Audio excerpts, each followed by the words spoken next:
starts now. From the river to the sea! From the river to the sea! Palestine will be free! Palestine will be free! Frustrations mounting with millions taking to the streets all over the world, including right here in Central Florida, chanting support for Palestine. These are snapshots from a march right outside Orlando City Hall happening within the last hour. Hello and good evening. I'm Manny Martinez. And I'm Deborah Choe. Thanks for joining us tonight at 5. Israel is still planning a full-scale invasion of Gaza in the coming days. Fox 35's Rebecca Castor has more on the reactions from around the planet as the war rages on.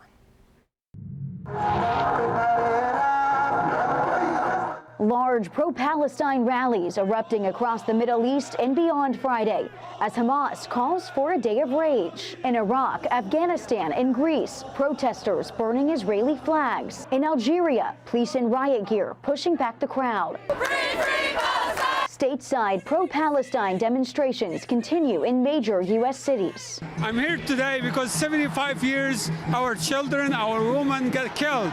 Our land, they take the land and they take everything. Law enforcement across the country out in force. The NYPD ordering all officers to report in uniform on Friday the 13th. And on Capitol Hill, enhanced security measures with most lawmakers back in D.C. But the U.S. government unwavering in its support for Israel. The United States, make no mistake about it, stands with Israel. President Biden meeting virtually with the families of the missing and captured Americans in Israel. We're working round the clock to secure the release of Americans held by Hamas in close cooperation with Israel and our partners around the region. We're not going to stop till we bring them home. Israel is preparing a ground offensive in Gaza after more than 1,300 Israelis were killed when Hamas launched a surprise attack last weekend. While U.S. law enforcement remains on high alert, the FBI says there is no credible threat to the United States. In Washington, Rebecca Castor, Fox News. Well, coming up later tonight on the news after the game one of the American League Champions Series, Fox 35's Stephanie Buff-Monty will take you back inside today's rally. She is speaking with organizers right now about their calls to end the violence against innocent people in Gaza. Well, we have some new details tonight about 2 people that were shot over the night in Orange County. The sheriff's office says both men are in their 20s. They were found with gunshot wounds just after midnight at an apartment complex off Rio Grande Avenue, just west of US 441. They were taken to the hospital. No word about their conditions or any suspects at this hour. In Volusia County, a little boy is doing just fine tonight, all thanks to a deputy that jumped into action. Yeah, you can kind of see it right there in this video. So a toddler started choking, and that deputy knew exactly what to do. Take a look. Let me see. Yeah. You okay down there? You okay? You okay? You okay? Oh, you Thank you. Yeah. Sorry about that, sir. Thank you. You all right? He's just looking at him. Well, there you have it. A couple of whacks in the right place on the little guy's back, and that scare was over. Here's a picture of him. The Volusia County Sheriff's Office posted this picture. They said big thank you to Deputy Snowden, who jumped into action and helped save this young man from choking on a bite of pizza this afternoon. Good job by Mom and Dad, of course, for flagging down that help.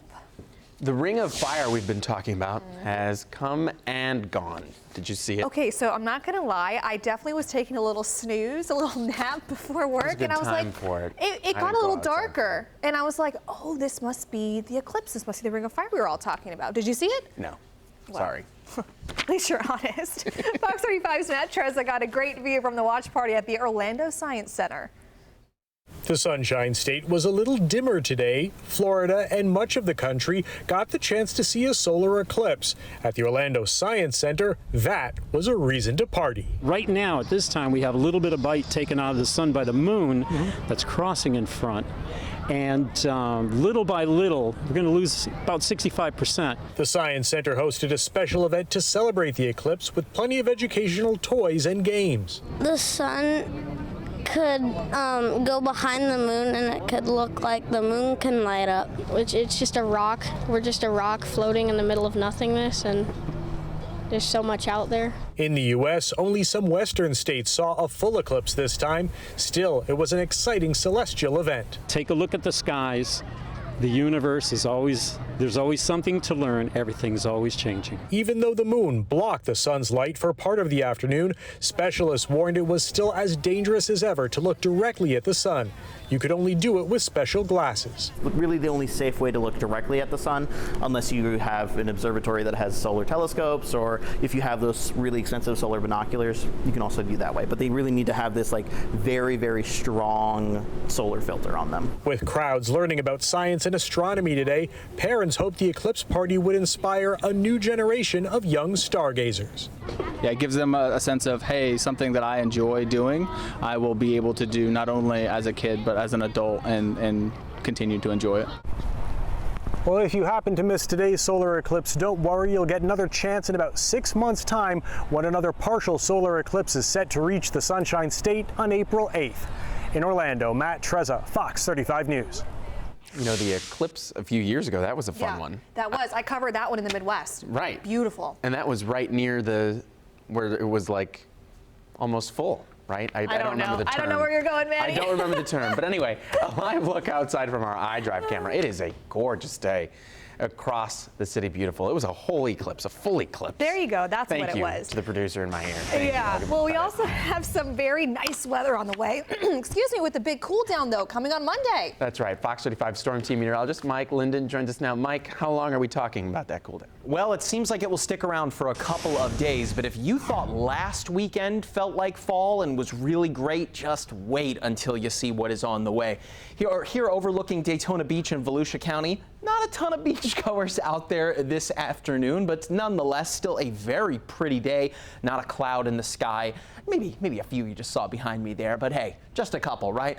Look at these temperatures, really, really wonderful. In the lower 80s across most of the region. Bushnell there at 79. All told, this is where we should be normally. But things do begin to turn a little bit overnight and into the next couple of days, where temperatures slip back into the upper 60s, low 70s. Just a smidge below normal, but not all that much. The wind, though, out of the west, that's the key here, because we have a big sweeping cold front to our west. This, in fact, was responsible in the driving force for a lot of that severe weather that we saw a couple of days ago, being caught between this warm front here that has now exited to our northeast. But of course, a cold front is representative of the front, the leading edge of an air mass. And in this sense, the air coming in behind that front is really going to drop temperatures considerably, especially so into the start of the upcoming work week, back into the mid to high 60s, not for overnight lows. Look at the time here, 1 o'clock Monday afternoon, 69 degrees. So a huge step back in our temperatures. Going to feel more like December, if not January, into the start of the upcoming work week. But into tomorrow morning, a wonderfully crisp Sunday morning with temperatures in the mid to high 60s. Very comfortable as we get going. But then things again begin to really drop off. Here into Monday, Tuesday, Wednesday, we fall into the mid to low 50s. Of course, this here, the burr here for the mid 50s. Don't show this to your friends that live in the north, because this is pretty normal for them, but for Floridians, this is it's going to get chilly for sure here into the start of the upcoming work week. In terms of what the forecast is going to look like, really all we're watching is the passing of that front. Could get a couple of showers as we work our way through the overnight hours as that front passes into tomorrow, but all in all, a lot of sunshine, much drier conditions. In fact, you can really see the passing of that front into tomorrow with the winds gusting up a little bit, up to about 15 or so miles per hour. Daytime highs tomorrow really only getting back into the lower 80s, upper 70s, much like today, but just a step back. More sunshine for you tomorrow as well. Again, with the passing of that front, we could get a couple of showers, but all in all, it's just a couple more steps back in terms of the daytime highs tomorrow, and then, of course, into the upcoming work week. Again, that cold front really going to shake things up for us as we work our way into the next couple of days. In fact, taking over almost all of the eastern United States. This is where we're likely to bottom out into the upcoming work week. Tuesday morning falling back into the mid to low 50s. Getting pretty chilly out there. In fact, Monday, Tuesday, Wednesday are impact days due to that big temperature drop off. But hey, if you have been waiting for that late fall, early winter feel? Well, we are getting an early preview of that here in mid-October with temperatures dropping well below normal. Look at the typical high there at the bottom of the screen, 85 degrees. So, hey, 72, Manny and Deborah, a big step back, but I think the response by a lot of folks online is they are ready for it. Again, it's pumpkin spice latte season, as we discussed last weekend, Manny. Probably going to have to grab one myself here in the next couple days. I'm also going to grab myself a nice coat. It's probably going to be cold for me out there at those live shots at night. You got a parka? Yeah, well, listen, it's 72 degrees is the high. Once it gets down into the late, 60s, 50s, guarantee I'm going to be like, whoa, this is cold. No, and it's real. It really does happen where your blood just thins out. Yeah, it does. I believe it. I believe it's okay. I'm fine with it. I like the sunshine. I'll take it. Right. All right. Well, thanks for joining us here tonight at 5, everyone. The news continues tonight after college football on Fox 35. And, of course, it never stops right here on fox35orlando.com. See you then.